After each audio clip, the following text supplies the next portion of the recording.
नमस्ते बच्चों। कक्षा 6 विषय विज्ञान और आपका ये चैप्टर है वो है 9वां।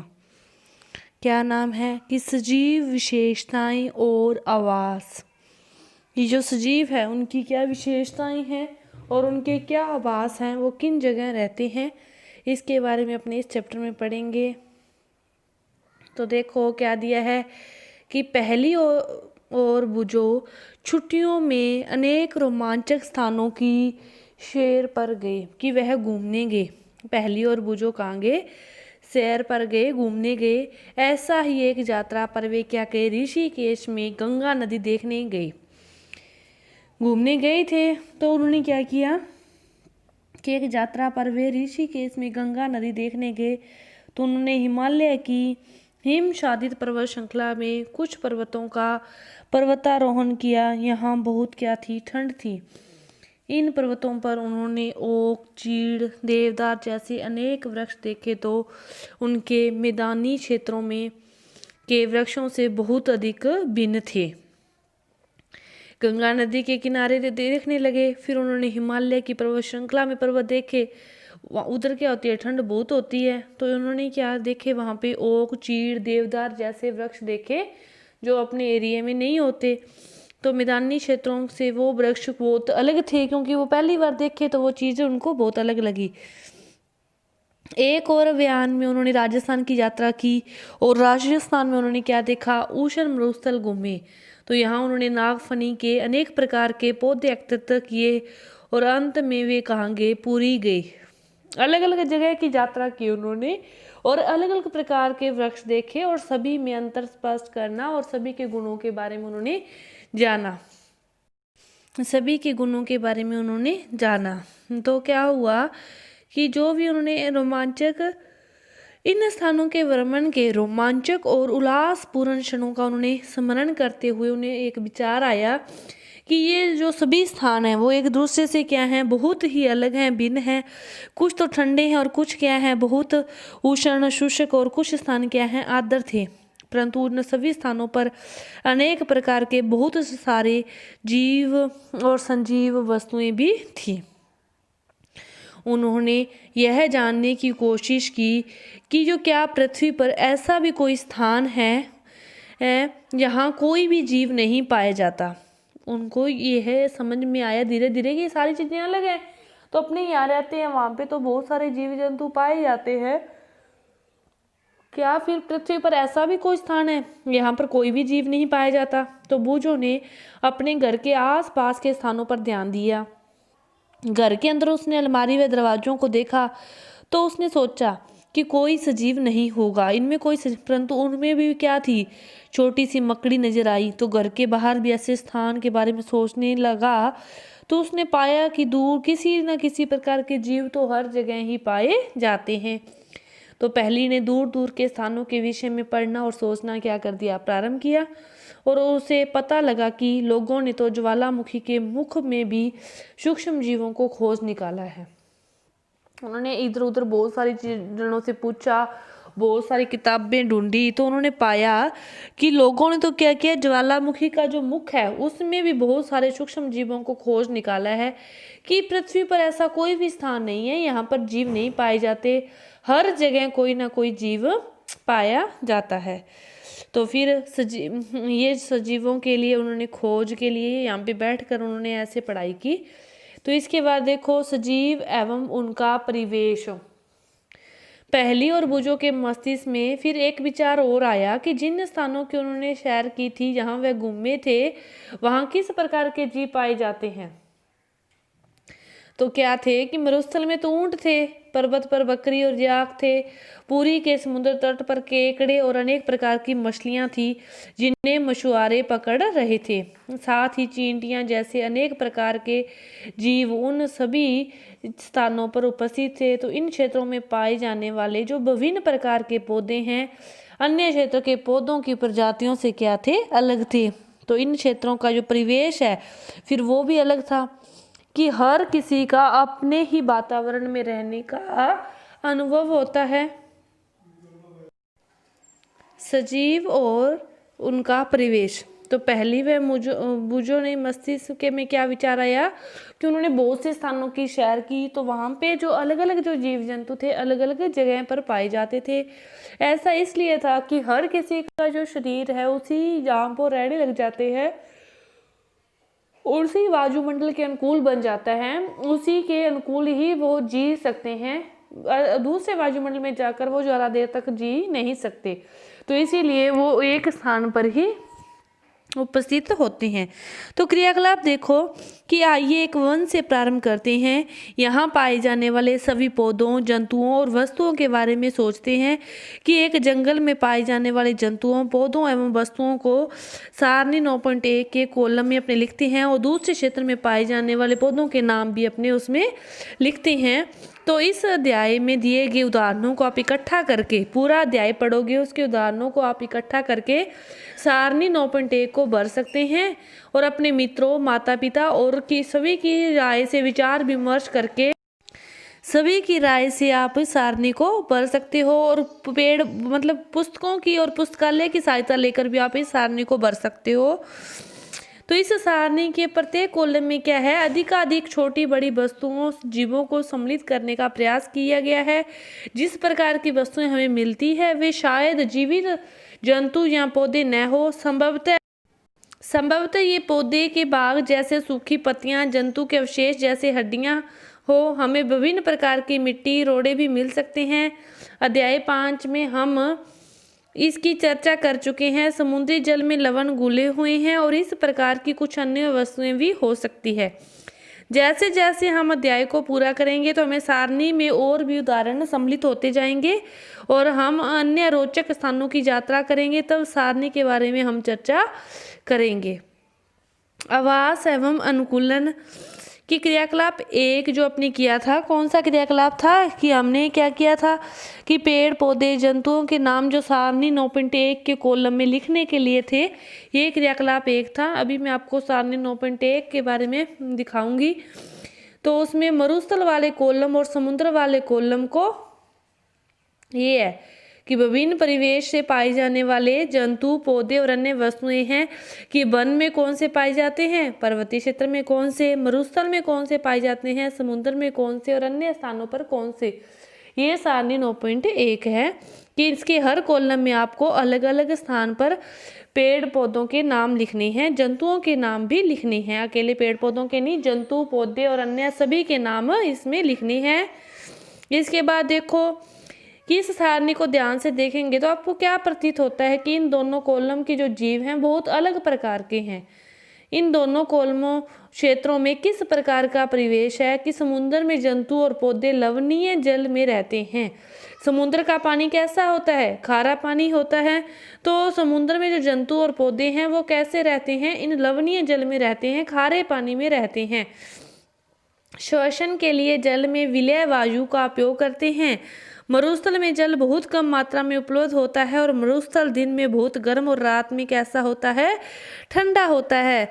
मरुस्थल हमेशा ही हर मौसम में दिन में क्या होता है, धूप निकलते ही वो रेत गर्म हो जाती है, लेकिन जैसे ही सूरज छिपना आरंभ करता है, सूर्यास्त होता है, तो वो ठंडी हो जाती है। तो मरुस्थल का तो ये होता है कि दिन में गर्म और रात में ठंडा होता है। तो मरुस्थल में ऐसे ही जीव जंतु या पेड़ पौधे पाए जाते हैं जो इस गर्मी और सर्दी को सहन कर सकें। तो श्वसन के लिए जो आसपास की वायु का उपयोग करते हैं। ये ऊंट एवं उनका परिवेश है। ऐसे मरुस्थल के स्थानों पर कौन रहते हैं, ऊंट रहते हैं। सबसे आप मेन उदाहरण लिख सकते हो 9.1 सारणी में मरुस्थल के जगह ऊंट। कि समुद्र और मरुस्थल भिन्न भिन्न प्रकार के परिवेश हैं। हम इन दोनों क्षेत्रों में बिल्कुल भिन्न प्रकार के पौधे एवं जंतु देखते हैं। क्या ऐसा नहीं है? आइए दो भिन्न प्रकार के परिवेश मरुस्थल और समुद्र से दो जंतुओं, ऊंट और मछली का प्रेक्षण करते हैं। तो ऊंट की जो शारीरिक संरचना है उसे क्या कहते हैं? उसकी जो शारीरिक संरचना होती है ऊंट की, वो उस मरुस्थलीय परिस्थितियों के अनुकूल होती है। ऊंट एक ऐसा जीव है जो मरुस्थलीय जीव मतलब परिस्थितियों में आसानी से रह सकता है। गर्म रेत में बैठने की भी उसमें क्षमता होती है और काफी दिनों तक वह प्यासा भी रह सकता है। तो क्योंकि मरुस्थल में दूर दूर तक पानी नहीं होता तो उसकी ऐसी ही परिस्थितियां होती है। ऊंट की जो परिस्थितियां हैं वो मरुस्थलीय जीवन के अकॉर्डिंग ही होती है, इसलिए मरुस्थल में रहने वाला जो सबसे मेन जीव या जंतु कह सकते हैं वो कौन है, ऊंट है। लेकिन मछली की जो शारीरिक संरचना है वो कैसी है, वो जल के बिना नहीं रह सकती, लेकिन ऊंट कई दिनों तक बगैर पानी पिए भी जिंदा रह सकता है। तो दोनों एक दूसरे के क्या हो गए, अपोजिट हो गए, विपरीत हो गए। ऊंट के जो पैर हैं वो लंबे होते हैं और उसका जो शरीर है वो रेत की गर्मी इसे दूर रहता है। मूत्रोत्सर्जन की मात्रा बहुत कम होती है, इसे पसीना भी नहीं आता और क्योंकि शरीर से जल का ह्रास बहुत कम होता है इसीलिए वे जल के बिना भी अनेक दिनों तक जिंदा रह सकता है। ऊंट है वो अनेक दिनों तक जल के बिना जिंदा रह सकता है, लेकिन जो मछलियां हैं वो एक क्षण के लिए भी जल के बिना जिंदा नहीं रह सकती। इसी प्रकार देखो कि आइए विभिन्न प्रकार की मछलियों के बारे में अपने देखा है, परंतु इसमें इतनी अधिक किस्म की मछलियों में आपको क्या इनकी आकृतियों में कुछ समानता दिखाई दी। इनके सभी का जो शरीर है वो दारा रेखीय होता है, जिसकी चर्चा अपने अध्याय 8 में कर चुके हैं। उनकी यह आकृति है जो उन्हें जल के अंदर विचरण करने में क्या करती है, सहायता प्रदान करती है। जल के अंदर विचरण करने में सहायता कौन करती है, उनकी जो आकृति है। मछलियों का शरीर चीकने शल्कों से ढका होता है। ये शल्क मछली को सुरक्षा तो प्रदान करते ही हैं, साथ ही उन्हें जल में सुगम गति करने में भी सहायक हैं। हमने अध्याय 8 में चर्चा की थी कि मछली के पंख और पूंछ चपटी होती है, उन्हें जल के अंदर दिशा परिवर्तन और संतुलन बनाए रखने में सहायता करती है। मछली के गिल्ल होते हैं, उन्हें जल में श्वास लेने में सहायता करते हैं। मछली की पंख और पूंछ तो चपटी होती है जो उसे क्या करती है, दिशा प्रदान करती है कि किस दिशा में विचरण करना है, लेकिन जो उसके गिल और क्लोम होते हैं वो उसे क्या प्रदान करते हैं, श्वसन कैसे लेना है, श्वास लेने में उसकी सहायता प्रदान करते हैं। हम देखते हैं कि मछली की संरचनाएं उसे जल में रहने में सहायक होती है और ऊंट की संरचनाएं उसे मरुस्थल में रहने में सहायक होती है। कि हर जीव जंतु जहाँ पेड़ पौधे की जो संरचना होती है वो उसी अकॉर्डिंग बनी होती है कि वह अपने आप को उस वातावरण के अनुकूल डाल सके और वहीं पर अपना जीवन यापन कर सके। अपने अपने घर में रहते हैं, अपने कहीं दूसरी जगह जाए तो अपने को वहाँ पर भी ऐसे थोड़ा अटपटा महसूस होता है, क्योंकि अपने को अपने घर का जो वातावरण है वही अपने को अनुकूल लगने लगता है। लेकिन कई दिनों तक अपनी दूसरी जगह रहे तो अपने को वो जगह भी अपने वातावरण के अनुकूल ही लगने लगेगी, वहीं पर भी अटपटा नहीं लगेगा। इसके बाद देखो आगे कि हमने पृथ्वी पर पाए जाने वाले असंख्य प्रकार के जंतुओं में से केवल 2 उदाहरण दिए हैं।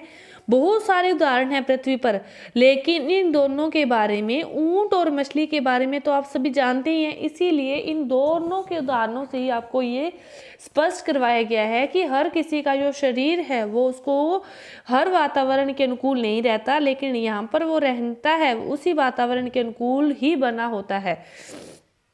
हम देखते हैं कि सजीवों की इन सभी किस्मों में ऐसी कुछ विशिष्ट संरचनाएं होती है जो उन्हें अपने परिवेश में रहने योग्य बनाती है, जिसमें वे प्राय पाए जाते हैं।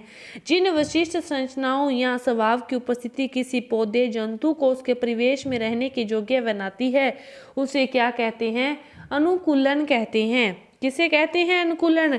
जिन विशिष्ट संरचनाओं या स्वभाव की उपस्थिति किसी पौधे या जंतु को उसके परिवेश में रहने के योग्य बनाती है। जिन विशिष्ट संरचना या स्वभाव की उपस्थिति कि उसके या तो शरीर की संरचना ही ऐसी बनी होती है कि वो किस मतलब वातावरण में या किस परिवेश में वह रह सकता है, तो उसे ही अनुकूलन कहते हैं। या उसका स्वभाव ही ऐसा होता है कि उसे एक ही वातावरण में रहना है किसी, तो उसे उसका अनुकूलन कहते हैं। विभिन्न जंतु और भिन्न भिन्न परिवेश के प्रति अलग रूप से अनुकूलित हो सकते हैं। किसी सजीव का वह स्थान जिसमें वह रहता है उसे क्या कहते हैं, आवास कहलाता है। आवास किसे कहते हैं, किसी सजीव का वह स्थान जिसमें वह रहता है। अपने भोजन, वायु, शरण स्थल, अन्य आवश्यकताओं के लिए जीव अपने आवास पर निर्भर रहता है। आवास का अर्थ है वास स्थान। आवास का अर्थ है वास स्थान, यानी कि एक घर। अपना आवास स्थान क्या है? अपना घर। उसी तरह हर जीव जंतु, पेड़ पौधे का भी आवास होता है। जिस वातावरण में जिस जगह वह पाया जाता है वह क्या है? उसका आवास है। विभिन्न प्रकार के पौधे, जंतु एक ही आवास में संयुक्त रूप से रह सकते हैं। जैसे अपने घर में कोई किसी के घर में 3 मेंबर, किसी के घर में 5, 7, 9, 11 अलग अलग कितने भी संख्या के मेंबर रह सकते हैं, तो उन सभी का आवास स्थान एक ही घर होता है।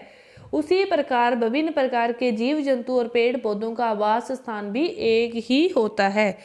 स्थल पर पाए जाने वाले पौधे एवं जंतुओं के आवास को क्या कहते हैं? स्थलीय आवास कहते हैं। स्थल पर पाए जाने वाले पौधे और जंतुओं के आवास को स्थलीय आवास कहते हैं। वन, घास के मैदान, मरुस्थल, तटीय एवं पर्वतीय क्षेत्र स्थलीय आवास के कुछ उदाहरण हैं। जलाशय और दलदल, झील, नदियां, समुद्र, यहाँ पौधे एवं जंतु जल में रहते हैं, जलीय आवास हैं। विश्व के विभिन्न भागों में पाए जाने वाले वनों, घास के मैदानों, मरुस्थलों, तटीय और पर्वतीय क्षेत्रों में भी बहुत विषमताएं हैं। यह सभी जलीय आवासों के लिए क्या है? सत्य हैं। जो तो स्थल पर रहते हैं, जमीन पर रहते हैं, उसे तो स्थलीय आवास कहते हैं, और जो जल पर रहते हैं उसे क्या कहते हैं? जलीय आवास कहते हैं। किसी आवास में पाए जाने वाले सभी जीव, जैसे कि पेड़ पौधे, जंतु, उसके जैव घटक हैं। किसी आवास में सभी जो जीव हैं, जीवित हैं, उसके पेड़ पौधे, जंतु, उसके किसी आवास में पाए जाने वाले सभी जो घटक हैं वो पेड़ पौधे, जीव जंतु से जैव घटक कहते हैं। और चट्टान और वायु, जल जैसी अनेक निर्जीव वस्तुओं में जो पाए जाते हैं उनको क्या कहते हैं? अजैव घटक कहते हैं। इनके नाम से ही स्पष्ट है, जीवित जैव घटक और अजीवित अजैव घटक। सूर्य का प्रकाश एवं ऊष्मा भी परिवेश के अजैव घटक हैं। हम जानते हैं कि कुछ पौधे बीजों से उगते हैं और बीज के अंकुरण से नए पौधे के बनने की प्रक्रिया में कुछ अजैव कारकों की भूमिका का अध्ययन करें। तो देखो कि अपने परिवेश में होने वाले परिवर्तनों के साथ सामंजस्य स्थापित करने के लिए कुछ जीवों में थोड़े समय के लिए परिवर्तन हो सकते हैं। उदाहरण के लिए, यदि हम मैदानी क्षेत्र में रहते हैं और अचानक ही ऊंचे पर्वतीय क्षेत्र में चले जाएं, तो हमें कुछ दिनों तक श्वास लेने और शारीरिक व्यायाम में असुविधा हो सकती है। यह बिल्कुल सही बात है, असुविधा हो सकती है। पहाड़ पर हमें तीव्र गति से सांस लेना पड़ता है और कुछ दिनों बाद हमारा शरीर पर्वतीय क्षेत्र के अपने आप को डाल लेता है। हमें मतलब अपने दूसरी जगह जाते हैं, कहीं भी दूसरी जगह जाते हैं तो हम 1-2 दिन हमें थोड़ा सा अजीब लगता है, लेकिन कई दिनों तक अपने रहने लग जाएं तो अपने को उस जगह की भी आदत पड़ जाती है। फिर हमें सांस लेने में कोई भी परेशानी नहीं होती। अल्प अवधि में किसी एक जीव के शरीर में होने वाले छोटे छोटे जो परिवर्तन हैं उसे पर्यानुकूलन कहते हैं, और यह परिवर्तन हजारों वर्षों में हुए अनुकूलन से क्या है? भिन्न है। यह परिवर्तन हजारों वर्षों में हुए परिवर्तन के अनुकूलन से क्या है? भिन्न है। सजीव विशेषताएं एवं उसके आवास का जो आधा पार्ट है अपने कर चुके हैं और आधा पार्ट अपने अगली वीडियो में करेंगे। इस वीडियो को देखने के साथ, समझने के साथ, और उसके बाद आप क्या करोगे?